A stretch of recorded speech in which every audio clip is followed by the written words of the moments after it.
Oh, that's the power. Anyway, so when I was 14, a couple of years ago, I I was a talented guy. You know the talented people in the classroom. I always organized something in the school. I was the leader of the student committee. I was smart, sharp, the natural leader, right? Who is always there, always in the center. I had good grades at university. I'm not a dropout student. And to be honest, I never had to do anything uncomfortable in my life, right? Because I was smart. No big effort. We had this joke at home with my brother, an older brother, and he said that having good marks with effort is not a big thing. Having good marks without effort, that's the big thing, right? Because then you are smart. This is the culture where I'm coming from. So I always had one direction in my life, and I married at 24 because I was smart, sharp, the natural leader, right? So I married. One direction. This is what you do after leaving the university. This is what I call today the tragedy of talented people, and this is what I learned from a Go player. Have you ever tried Go? This is a very simple game, really simple to start learning the game. And I felt the tragedy when my later PhD advisor asked me one single question. Peter, what are you good at it? At 25. And I couldn't really answer the question because I just did what I had to do, right? Everything. What are you really good at it? So the co-player told me once that at the beginning you start playing Go. It's really simple to learn the rule. You can play Go, and it's really cool to play Go because nobody else is playing Go around you. So you can be the cool Go player. But at a point, it happens, your performance is going up, and at a point, what is the inflection point, you don't improve anymore. Because this is the point when you meet someone else who can play better than you. And this is the point when you have to make a decision. So far, you enjoyed always being better without great or any effort. Here you start struggling, and then you have to make a decision. And the decision is simple. You give up because you are not enjoying anymore playing Go, because being better and better, it's a hard work. So you stretch out of your comfort zone. And basically, this is what I had to do. At 25, my wife had the idea. So we divorced at 25. It was not my idea. But accepting that was what I later called is the slightly crazy idea. So divorcing after 6 months of marriage at 25, going back to your parents, to the state, to the church, to the friends, whatever, it's up to you that maybe I made a wrong decision, right? Not maybe. You did a wrong decision. Here is the paper proving that you cannot make long-term decision about your life. So you are divorced. Well, I left my cool job because I had a cool job that time. But basically, I was lost. This is a time when I went to therapy. I really suggest to go to therapy. Somebody talked about coaching, that's therapy light, right? Go to therapy. Don't waste time. So the slightly crazy idea that maybe if you are not enjoying that relationship, even if it's 6 months long, you can divorce. So slightly crazy idea. Prezi was a slightly crazy idea. So we are in 2007, 12 years ago. I'm a computer science researcher. I show you what is computer science. This is my website. computer science researchers have a website like this. I wrote papers, and my best paper was read by 200 people, which is, as a scientist, that's a great result. So I'm a computer scientist working on a social science department at a university in Budapest. And I met, I was invited to give a talk to Deutsche Telekom or Hungarian Telekom, the same, to a big room with all the executives, because they were thinking, what is Google? 2007. So I gave a talk about how Google disrupts the advertisement market. Very smart, right? 2007. And I know one guy, Adam, who is a designer or media artist. Do you know what is media art? This is media art.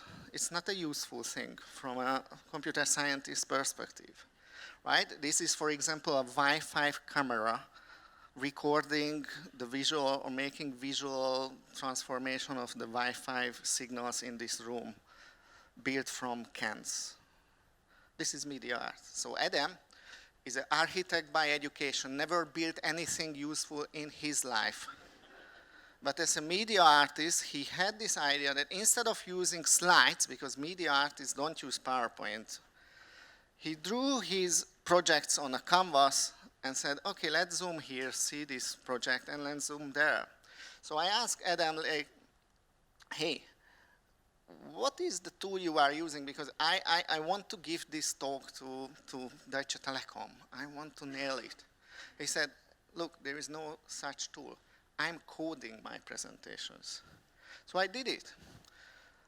This is my first ever Prezi in my life, which is basically PowerPoint slides, or for scientists, this is LaTeX Beamer slides on a canvas, and you can zoom in and zoom out, and it's about Google. And the talk went really, really well. To be honest, this is what happened. Everybody is seeing that because it's moving. I don't know if Hungarian or Deutsche Telekom ever understood Google AdWords or not. But I tried. So after the talk, we felt that, oh, we want to use this tool. It's so cool, right? I didn't want to build a company. I'm not a serial entrepreneur.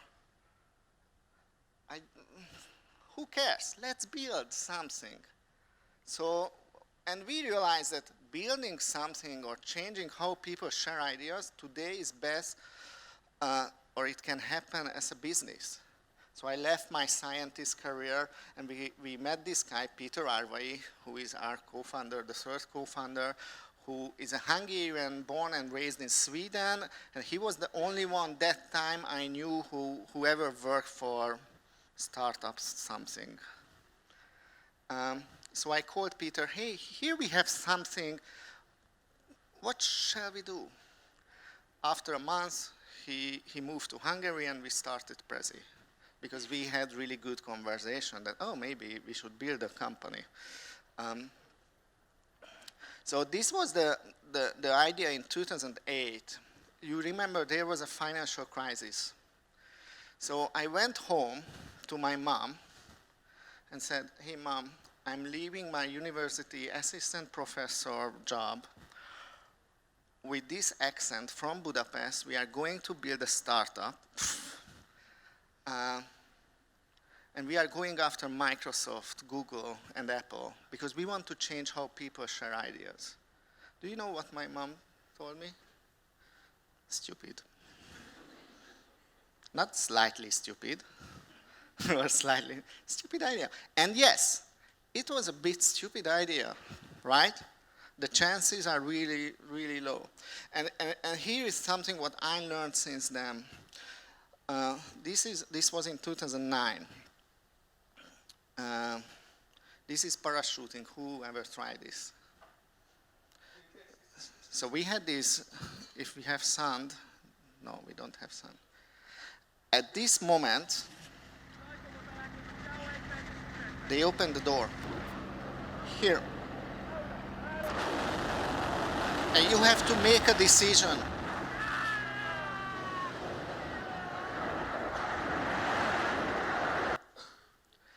So it's easy.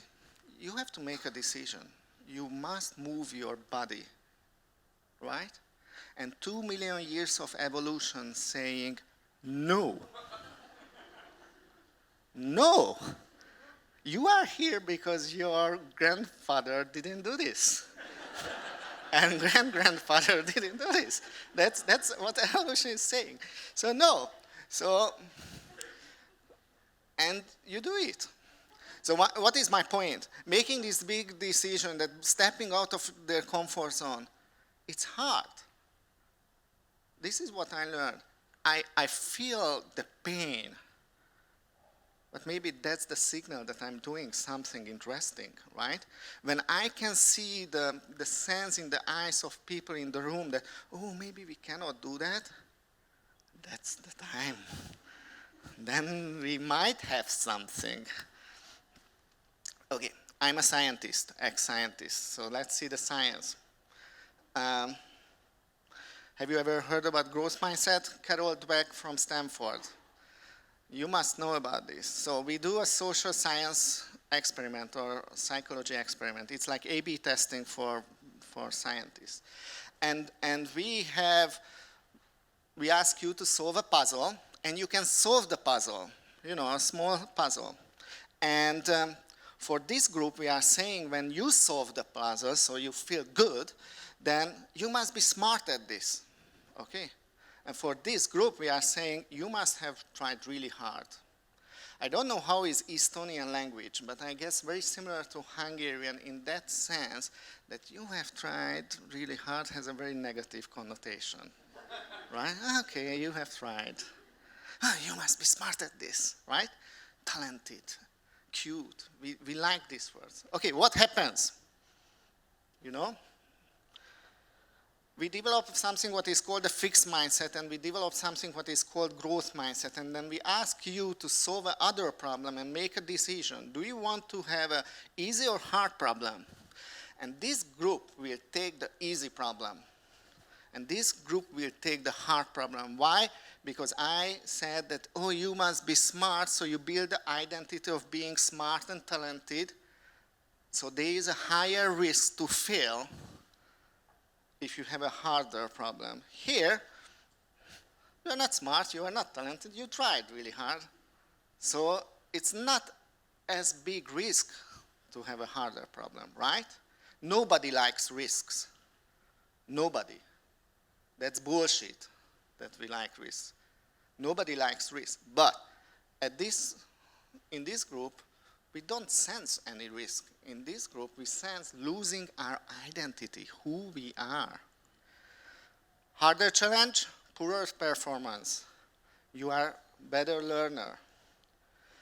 Back to the original problem, even worse. And this is my favorite one. What was your score at the beginning? And this group lying.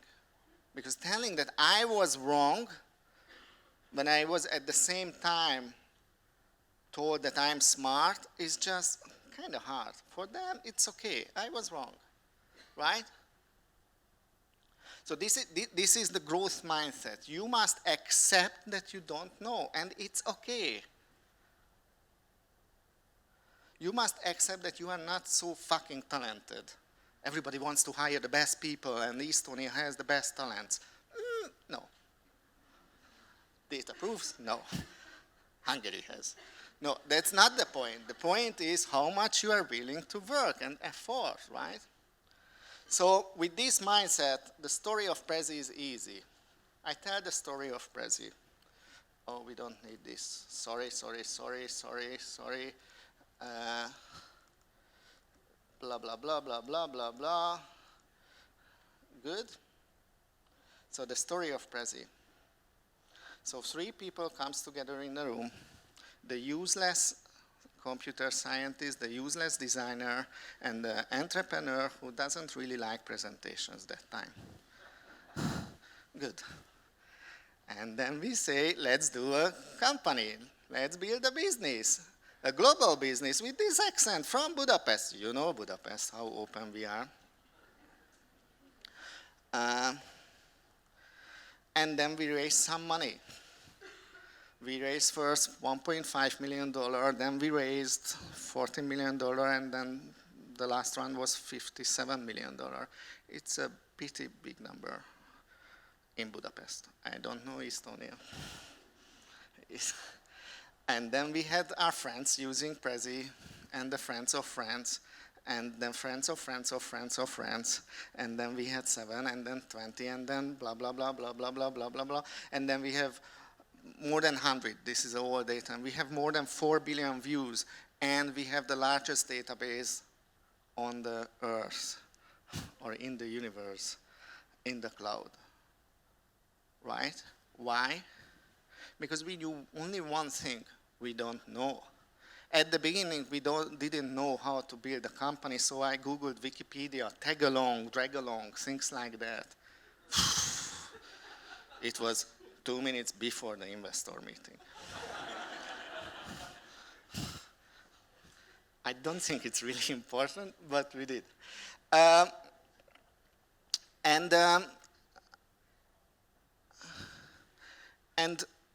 we have a saying in Prezi that, and I won't show this, we have a lot of people, offices, blah, blah, blah.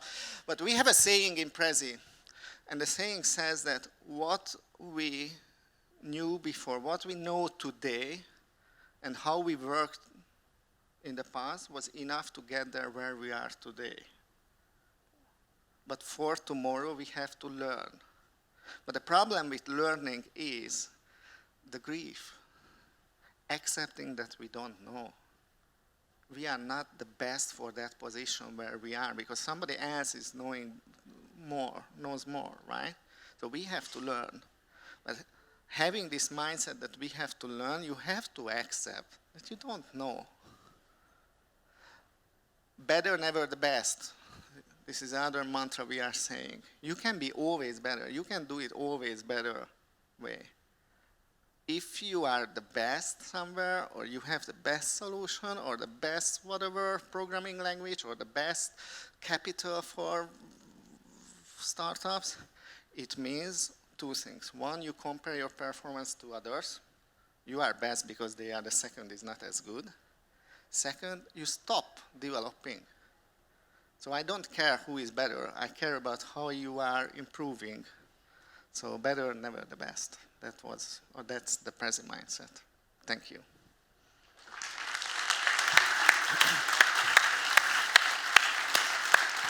This was really good. This was really good. Thank you Better marriage is never the best. The thing is that we don't have time for questions. Or maybe let's do one question. But this needs to be a really good one. So if you have a shitty question, the best. We need the best question. Make the best question. Look, no, but actually I did it deliberately to see that everybody's like fear. Like, oh, fuck, I can't. Look, there is one. Yes, sir. What are you getting better at this week? Oh, the easy answer is my Estonian. He doesn't believe that. This week. Okay, in my patient, I was sitting in my hotel and I answered one email and I deleted it. And I'm better not to, that I didn't send that reply. I can tell the whole story. But it was good that here in this city, I slowed down. Thank you. Thank you so much. Give him a big applause.